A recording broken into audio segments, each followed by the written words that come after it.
নমস্কাৰ, মোৰ নাম শ্ৰীমতী বিস্মিতা বৰা। নিতাইপুখুৰী বালিকা উচ্চ মাধ্যমিক বিদ্যালয়ৰ ৭ম শ্ৰেণীৰ ছাত্ৰী।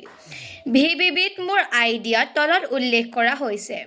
পৰিষ্কাৰ গাঁও, সুস্থ জীৱন, আমাৰ হাতত স্বাৱলম্বন।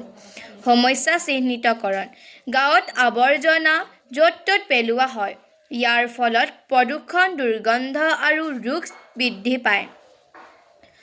আৱৰ্জনা সৰলভাৱে সংগ্ৰহ বা পুনৰ ব্যৱহাৰৰ ব্যৱস্থা নাই। প্ৰস্তাৱিত চিন্তা: প্ৰতিটো গাঁৱত পৰিষ্কাৰতা দল গঠন কৰি ঘৰত উৎপন্ন আৱৰ্জনা বিভাজন কৰা। জৈৱ আৱৰ্জনাৰ পৰা কম্পোষ্ট মেনিউৰ তৈয়াৰ কৰি কৃষিক্ষেত্ৰত ব্যৱহাৰ। প্লাষ্টিক আৰু শুকান আৱৰ্জনাৰ পুনৰ ব্যৱহাৰৰ বাবে সংগ্ৰহণ কেন্দ্ৰ স্থাপন। এনে আৱৰ্জনাসমূহ ৰিচাইকেল কৰাৰ উপায় চিন্তাৰ দ্বাৰা পুনৰ ব্যৱহাৰ।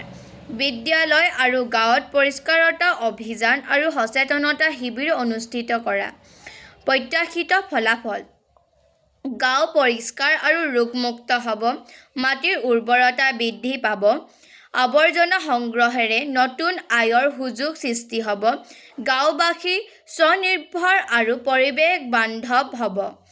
উপসংহাৰ: যদি প্ৰতিজন গাঁওবাসীয়ে নিজৰ পৰিৱেশ পৰিষ্কাৰ ৰাখে আৰু আৱৰ্জনা সঠিকভাৱে ব্যৱস্থাপনা কৰে, তেনেহ'লে আমাৰ গাঁও আত্মনিৰ্ভৰ ভাৰতৰ এক পৰিষ্কাৰ, স্বাস্থ্যকৰ আৰু আদৰ্শ উদাহৰণ হ'ব। ধন্যবাদ।